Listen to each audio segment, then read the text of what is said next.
Aren't you all just fascinated with the lives of the saints? Well, I am, and this month we're learning about Saint Faustina. And in our Saint of the Month boxes that come in boxes like this, we learn about the saints and we grow in our faith. And I've just been blown away by Saint Faustina and her message of divine mercy to the whole world, and how it had to go through a couple of hurdles before it became so prominent. And I'll tell you a lot about it. And I've been watching the show that on Divine Mercy by Father Michael Gately, and it just blows me away of learning all about Sister Faustina. And in these boxes, we get brochures, and you learn about the saint.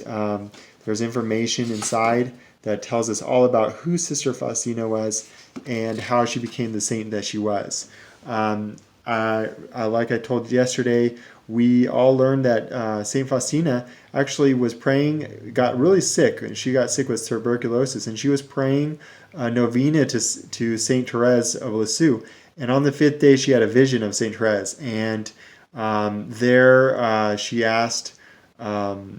She didn't know if Saint Therese was a saint yet, and so she asked her, and Saint Therese didn't answer her, but then she asked her the question of that Saint Therese of Lisieux told her, comforted her, that she will have consolation, and a happy conclusion will come 3 days later.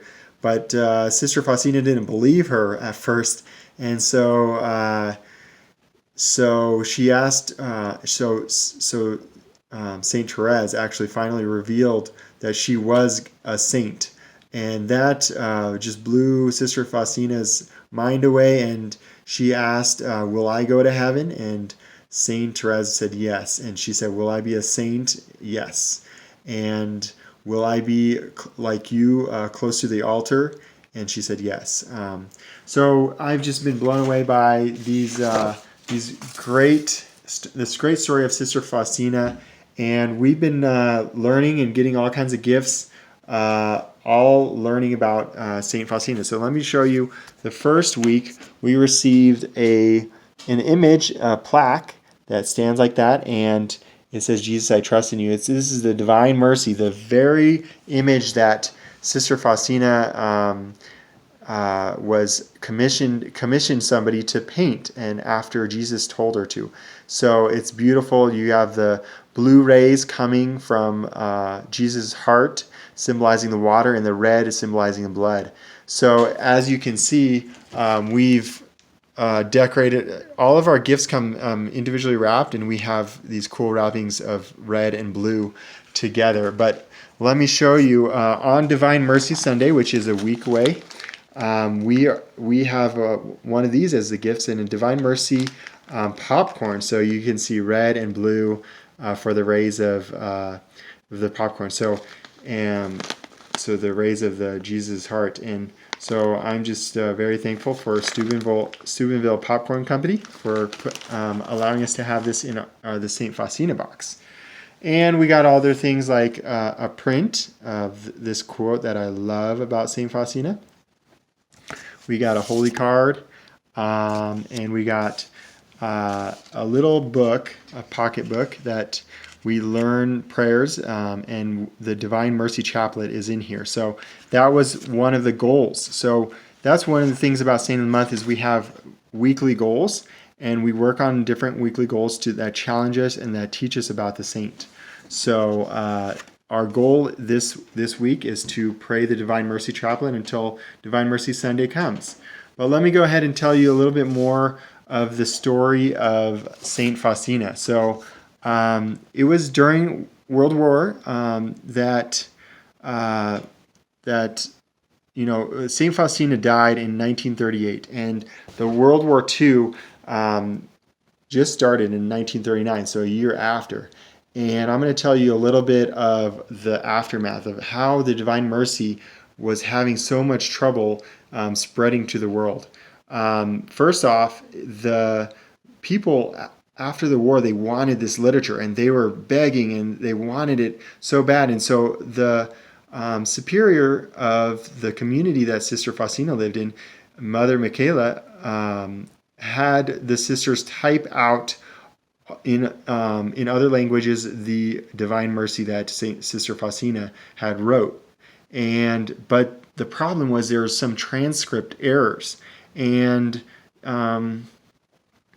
so eventually it came to the Doctrine of Faith in the Vatican, and they read it through and they saw these errors and they were like, "Oh, we got to show the Pope it, and we got to we got to create a decree that will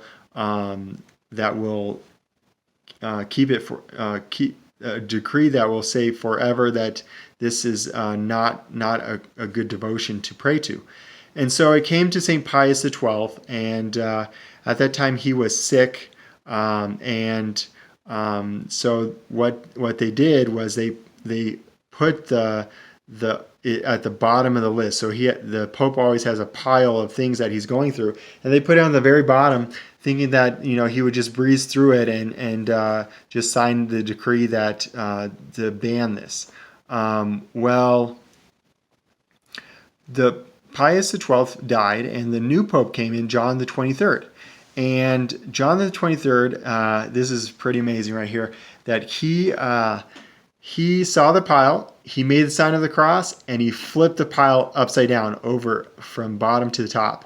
And he knew that a lot of these things would get stuck on the bottom just because of that. So he flipped it over and he looked at it and he's like, wait a minute. We got to really look into this.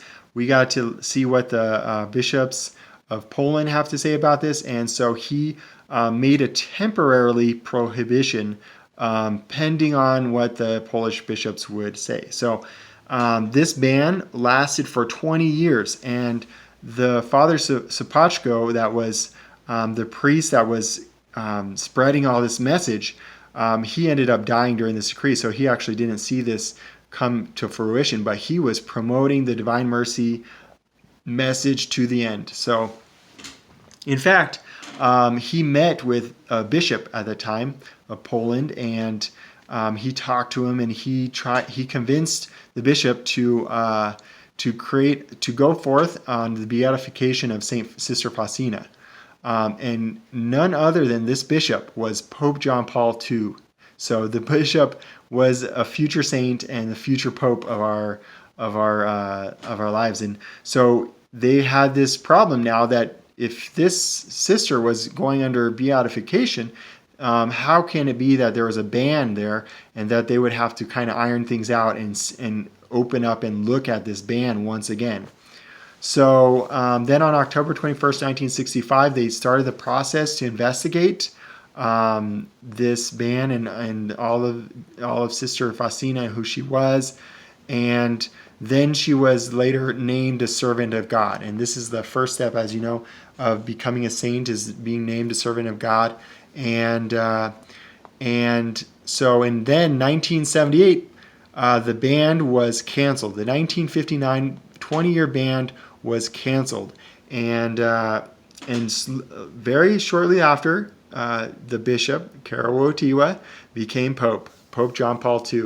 So it's just amazing to see the hurdle that this Divine Mercy just went through, being banned for 20 years, and it was just like all would lose hope. And in fact, believe it or not, this was something that Sister Faustina actually prophesied. She prophesied that